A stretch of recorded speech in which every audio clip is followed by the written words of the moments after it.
Good afternoon and welcome to another Superhero Spotlight. And with me this afternoon is Dieter Halfar, partner at Elixirr. Dieter, hello, how are you? Hi, Steve. I'm very well, thank you. Thank you so much for taking the opportunity or giving me the time and opportunity to spend 15 minutes with you today. It's delightful. Well, thanks for coming along and helping us look good. Look, Dieter, you and I know each other fairly well. We work closely with Elixirr, but for the purposes of everyone else, why don't you give us a quick intro on yourself and perhaps an overview on Elixirr? Sure, thank you, Steve. Yeah, I'm Dieter Halfar. I'm a partner at Elixirr. I've been with the firm now for 9 years, almost to 10. I joined in 2012 when we were 35 people.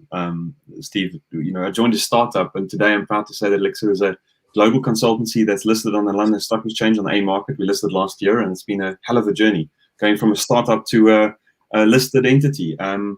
As a global consultancy, we do a lot of work for many different industries, a lot of work in financial services, but to be fair, across all industries really. Mainly strategy into execution work, Steve. And what I think, what particularly attracted me to Elixirr is the fact that we blend entrepreneurs, career consultants, and people from industry into teams. And when you go onto a website, you'll see that we boldly proclaim that and I believe we are the challenger consultancy. And on top of that, there's a little hashtag that follows our name all over social media. You'll see hashtag MSH, and you can imagine what that stands for. Of course, it stands for Make Shit Happen. And that's what we do. Brilliant. I love it. Yeah, and look, everything you're saying there really resonates, really rings true with our experiences of working with you. And yeah, absolutely. So what are we talking about today? You can't out-innovate the market. Yeah, sneaky, isn't it? What do you mean by that? What do you mean you can't out-innovate the market? Well, Steve, I mean, I suppose in line with us being the challenger, we purposely want to take a bit of a different stance on things. Different isn't always right, but in this case, I do think we are. The fact is that there's just too much capital and intellect outside of the walls of any corporate, any fintech, any startup, any organization to think that you can out-innovate the market. The ability for the market to be able to create new ideas and to bring them to market is always going to be in far excess of what any entity can do. And so we've taken this to heart, and we've kind of sat back and said, look, if that's true for the market, it's also true for consultants, right?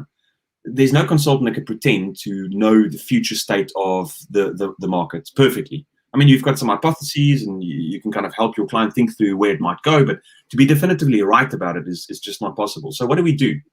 So we've embraced the concept of open innovation. We believe in harnessing the power of the market to try and help you discover the art of the possible. And then our job is to use those insights to help our clients make that change happen. And so, really that old adage of it's not what you know, but it's who you know, I think in this case really rings true. And that's as true for corporate, as for a fintech, as for a consultancy. And that's the reason why we've invested in building out a global innovation ecosystem, and why we've created the capability to help our clients integrate external innovation so that they can accelerate the way they transform. It's interesting. This does seem to be a common theme in certainly the conversations I've been having this week, actually, in terms of it's all about partnerships, it's all about collaboration. No one organization can do everything. In the context of international payments, it's not a winner-takes-all market because it is so vast, it is so expansive, and it is so fragmented. So taking that as read, taking that partnerships are critical, in fact, critical in any business environment nowadays.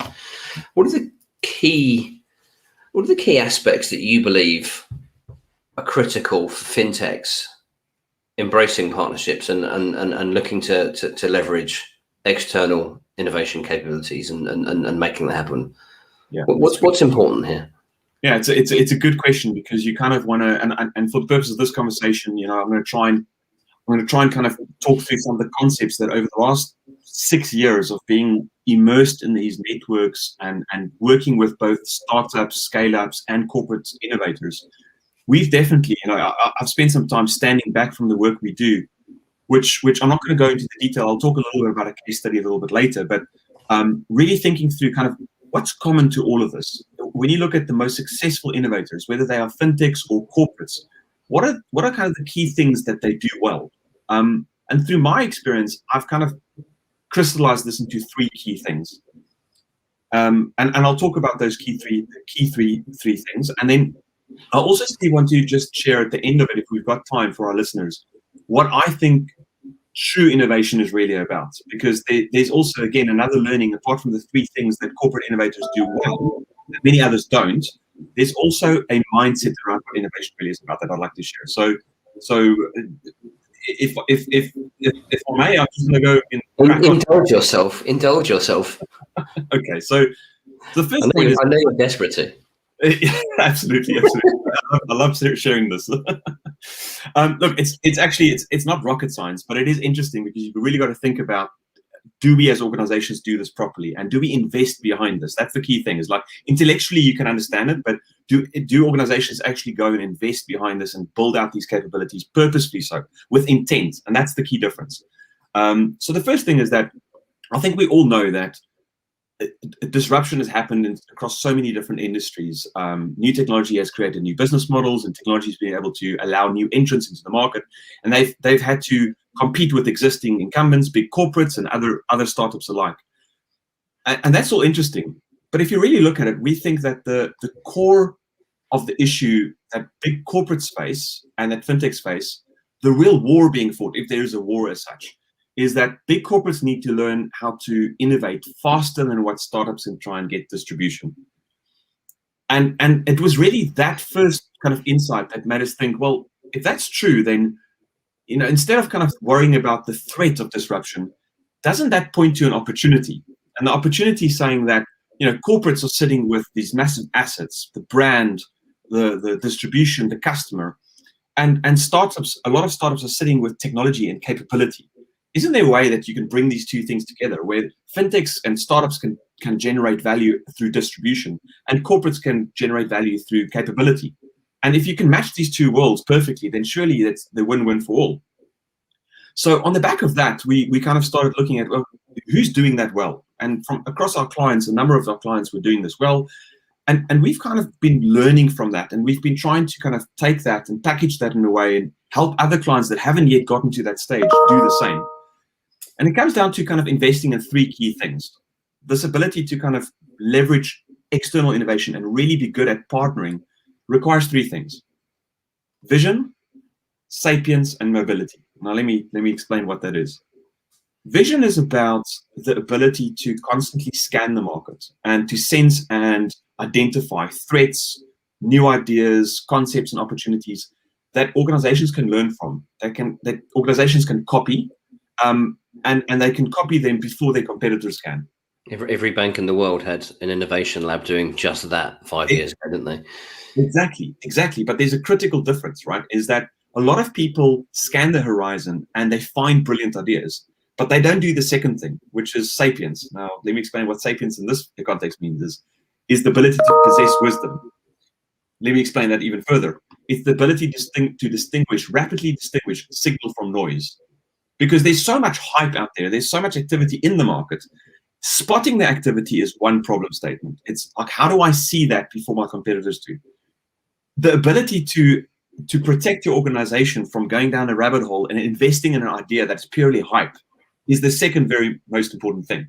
And this is about building an organization that can experiment at pace, that can use the market to test and learn at pace, to use those insights then to make decisions around, do I commit to this or don't I commit to this? And the faster you can do that, we think the better you're going to be at least integrating, or at least taking the first step to integration of external innovation.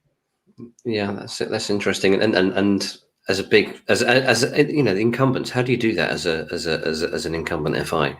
How do you get comfortable with that level of risk? Well, it's about investing in first of all, purposely investing in these two capabilities, and then lastly, investing in the capability to be able to execute on those insights at pace. Running a portfolio of bets, I think it's about not just investing behind single concepts or ideas, but understanding that today's game is about investing in a portfolio of bets, not betting the farm, not spending the organization's time and money to chase an 18-month-long program, but rather to think about short, sharp sprints like the VCs do. And if you think about how venture capital invests, it's absolutely a portfolio game. I think change and modern change theory is about running a portfolio of bets. Now, I love that expression, a portfolio of bets. That's yeah. I've never heard it put like that before. It's tells you everything you need to know about what you need to do. It's really interesting. Exactly, and practically we see these three principles. They can be found in a lot of the strategy and execution work we're doing at the moment. So we're really trying to apply this for all of our global clients in the work we do. And we particularly help them by embracing these kind of three concepts and actually building out capability behind that, investing behind that. We help them embrace the power of external fintech partnerships as a part of accelerating the change. And not just accelerating change, but really continuously injecting creativity into the organization externally. And the way we've kind of packaged it, Steve, is if I can kind of give you a practical example of kind of how we go to market. I was going to say, let's have a practical demonstration of what that means in real terms. We've done quite a bit of work helping organizations set up partnership ecosystems and capabilities. And there are two main components to this concept of an ecosystem, partnership ecosystem and capability. It's a network and an operating framework.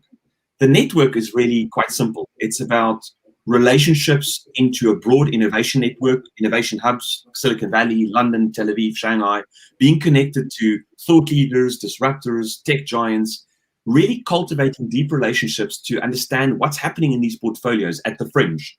And if you think about our venture capital portfolio, we're very proud of the work we've done within the VC community.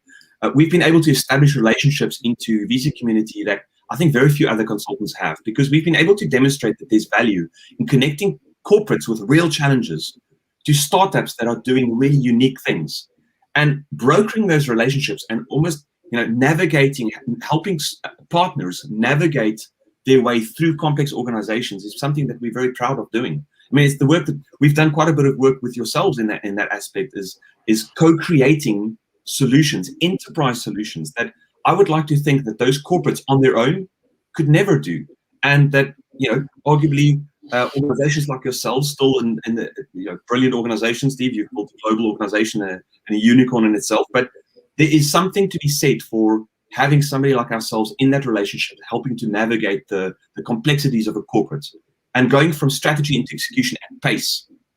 So we've seen tremendous value from, first of all, helping our clients establish these relationships into the network. And secondly, creating the mindset, the toolkit, and the skill set to be able to take a concept into practice through design sprints, applying customer-centric design methodologies at pace.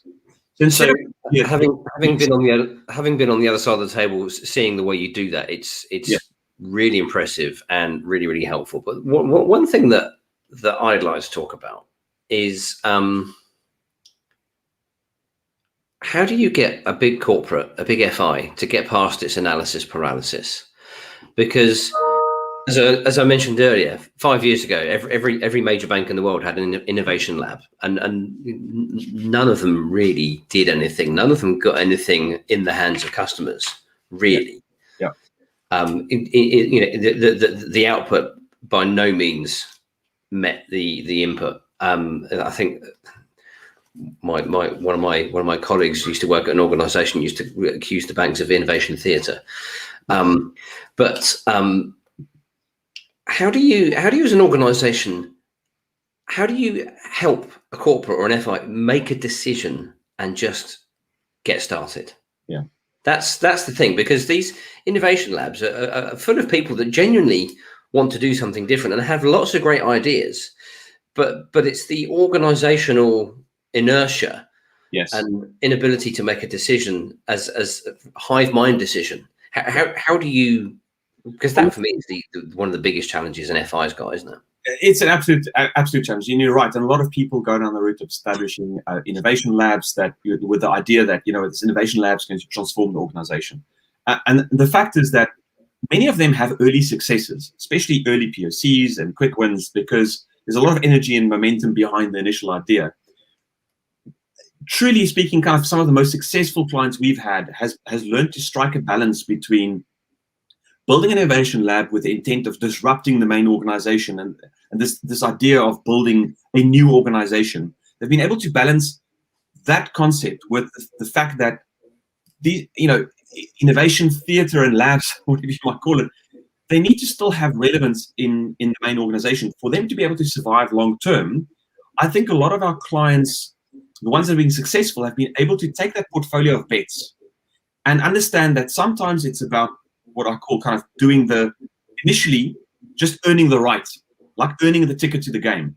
It's not about going for the big, bold ideas initially. It's about creating the processes and understanding the mindset and the skill set that you need in order to make this, to just adopt the process of experimentation at pace in a main organization. It takes practice, Steve. It takes practice. So you don't want to fail out the bat, out the gates, by trying to apply new ways of work, completely radical new mindset around open innovation, and let's do design sprints that last 6 weeks instead of long waterfall programs that maybe take months and weeks.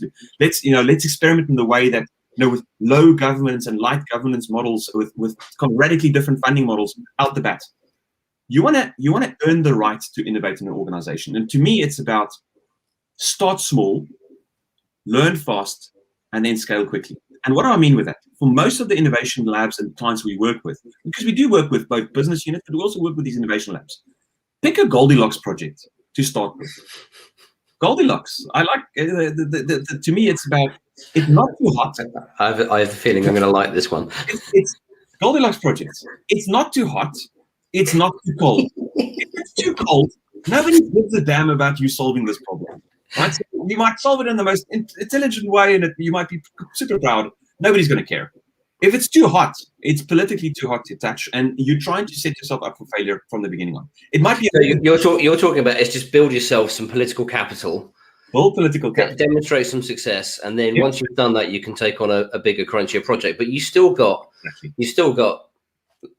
was talking about the bank, so let's continue with that. You've still got that decision-making quagmire to get through, from procurement to compliance to governance to middle management protecting their fiefdoms. And how do you break through all that? Where we have seen true scale. Now, let's first of all admit one thing, Steve. Scaling disruptive ways of work across any large organization is inherently very difficult, and it is a problem that we're all trying to solve. So I'm not going to profess I know the exact answer, but I can tell you where we've been successful. It's first of all demonstrating that the methods that we're talking about now, the way to test and learn at pace, to be able to test with the customer in the market, use their insights to validate your value proposition before you commit the organization to investing any more money behind it. The concept of taking something from paper into an artifact that you can hold and feel and touch within days and weeks as opposed to months and years, that itself is one thing. Taking that capability and having people inside the organization willingly pull you in to come and help them solve what matters to them is the next big problem for making innovation sustainable and these methods sustainable inside organizations. And it takes a couple of things. First of all, it takes investment in leadership to understand that you need a new mindset and that you should tolerate new ways of work. Most of our clients that have been successful at that have all started at a leadership level, understanding that if they want to transform the way they work, they need to act differently. So there's typically been some good old leadership buy-in to say, we're willing to try. We're willing to give this a shot.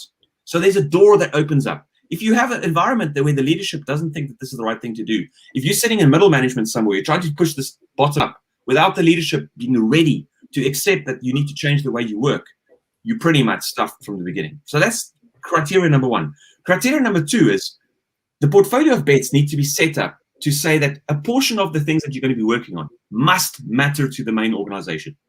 Find yourself a willing buyer, willing seller situation. I'm never going to go into a client and push a new method, a new methodology, new idea if I don't have a willing seller on the other side. And sometimes it means, Steve, that there are 10 stakeholders that you need to ultimately convince to scale, but you need one of them to just give you a shot. And often it's working with one business unit to prove out the case that it works, that gets the attention of the rest of the organization. This is not a quick overnight thing. It can take years. But some of our most successful clients have learned that even though you know conceptually what to do, to get the organization to give you the breathing space to do it could take 1, 2, 3, or 4 years even. Some of our clients have been, at this for years and years. And that's why a lot of them have got the temptation to say, I don't feel like that fight. I just don't think it's worth it. I want to get something done quickly. And what do? They go and build this externally. And they say, let's give new people some new mandates and new money, and they're just going to make this happen. Well, there's nothing out of that, right? You move very quickly initially, and then you've kicked the integration can down the road. That same team that sits externally, at some point, if you really want to leverage the assets of the organization, coming back to the big idea, that is, if you can take a corporate with known distribution, known clients, and known brand, and you can give them the power of external innovation, right? Inject true creativity into the organization. That's when magic happens. But you can't do that if the main organization hasn't been part of that journey. Dieter, it kills me to do this because your passion for this is phenomenal, and I really feel that we could go for another half an hour quite easily, but we are so over time. I'm being shoved off the stage, literally. Perhaps we need to revisit this for a longer podcast or something. But sure, Steve. And I didn't even get a chance to talk about what I think innovation is truly about. But let's make that a date for the next podcast. Yeah, absolutely. We'll have a follow-up session on this, no question. Let's wrap up. How do if anyone else has made it this far and is interested in as I am in the passion you have for this, how do they get hold of you? www.elixirr.com. So need to think about that. We've got a great website. Connect through our website. Elixirr, Dieter, brilliant. Thank you. I really enjoyed that. That was a lot of fun, and thanks for your time. Thanks, Steve. Appreciate it. Bye-bye. Bye-bye.